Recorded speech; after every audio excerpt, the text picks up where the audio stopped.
Viewers, it started with tribal gunmen and a checkpoint clash. Now it's increased to airstrikes, mass graves and major powers circling in that area. We're talking about Sweida, a minor sectarian feud that has exploded into a battlefield. You can see that. Those are mass graves that are there. What happened here? It was a local blood fuels global agenda. That's essentially what happened. Israel said that it's actually protecting the Druze community. It calls them their brothers. Then came Turkey, which is threatening the autonomy seekers. Then Iran and Russia are playing shadow games, even as thousands of civilians are caught in that crossfire. I'm going to put that map for you, viewers, to understand where exactly is Sweida and where is it that multiple number of entities and stakeholders are coming to light. In very close to Damascus, where a tenuous truce is holding out for yet another day.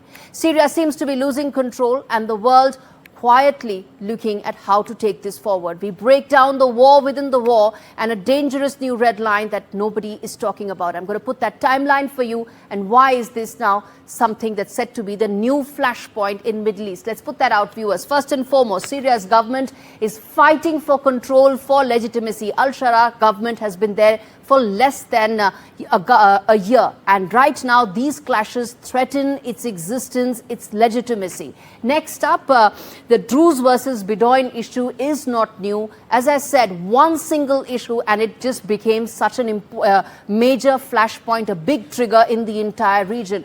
How this is going to pan out remains to be seen, because it is an old feud that keeps recurring again and again. 1,400 people have already died in this fierce urban warfare that has yet again surfaced in Syria. Then the bodies are piling up. Aid has also been blocked, but that entire region is where aid has actually been blocked.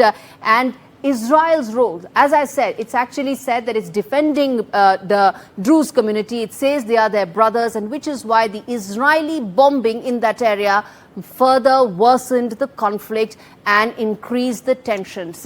As we tell you that there's a role that Turkey plays, let's move ahead and also tell you that civilians have actually feared permanent displacement in Dara shelters, even as sectarian rhetoric is actually rising in Syria. Now, why does all of this matter? It matters because it impacts the stability and even the existence of the Syrian government going forward. And what it means is possibility of a lot of people looking to actually move to some of the other border areas. And as the final thing is that the Human Rights Watch is that all sides have been accused of war crimes in this entire crisis.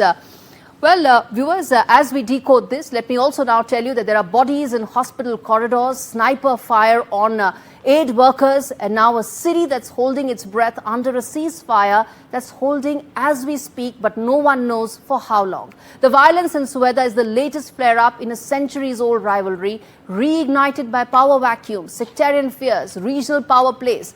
And this report is how we take you into the heart of a city that's battered by war, into a conflict that's shaped by history, identity, and of course, geopolitics. Take a look.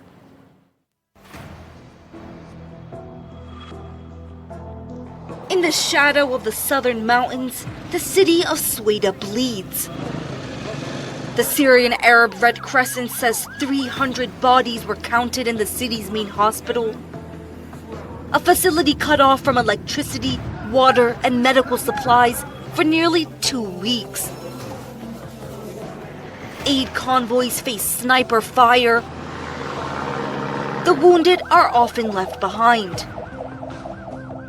Sweida, home to Syria's Druze minority, became the center of deadly clashes this month after a local dispute escalated into full-scale violence between Druze militias and Sunni Bedouin tribes.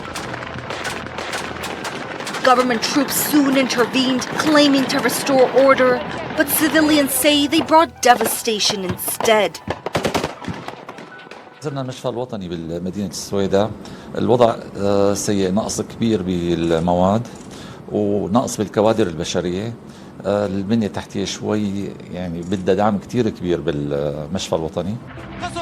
The conflict spiraled far beyond Sweida. Israel launched bombing raids on Syrian military positions, including the Ministry of Defense in Damascus, claiming to protect the Druze. Turkey, meanwhile, issued stark warnings to Kurdish and Druze groups, rejecting any push for autonomy. אנחנו קבענו מדיניות ברורה, פירוז המרחב דרומית לדמשק מהגולן ועד אזור הר הדרוזים. זה קו אחד. הקו השני, שמירה על האחים של האחים שלנו, הדרוזים בהר הדרוזים. إن الأحداث الأخيرة التي şehidetha محافظة السويداء قد شكلت انعطافة خطيرة في الوضع الأمني والسياسي في سوريا. Başkasının yardımıyla oluşturulmuş, kan üzerinde kurulmuş kaostan otonomi çıkarmaya çalışan, bağımsızlık çıkarmaya çalışan. Israel, Turkey, and the US all have interests here. Israel favors a federated Syria aligning with minority groups like Druze and Kurds. Turkey demands national unity, threatening to intervene if minorities seek autonomy. The US is walking a diplomatic tightrope, urging calm, while quietly backing the Shara-led interim government in Damascus. This is the latest flashpoint in a fragile post-Assad Syria, where ancient mistrust meets modern geopolitics. Let's get your voice from Damascus. Robin Yassin Kassab, who's the co-author of Burning Country, Syrians in Revolution, joins me on the broadcast to tell about whether or not the threat on the Druze community, the reason why this escalation has actually happened, is going to be a major issue going forward as well. How do you see that, Robin? And explain to us just how intense is the threat that this community feels, because that will explain whether or not this entire conflict is going to escalate from here on. What every community here needs to feel safe and secure and at peace is accountability. We need accountability we need every criminal, whatever their sectarian or political or ethnic background, who commits a crime to be punished, and whoever their victims are.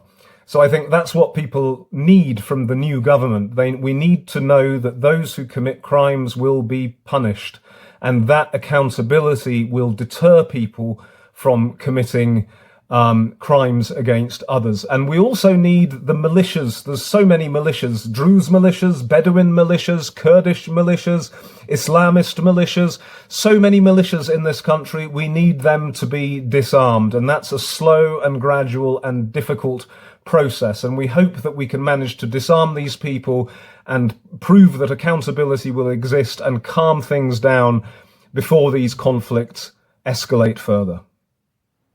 All right, that was a voice from Damascus to tell you the number of stakeholders that are actually there and the reason why Syria remains on the edge.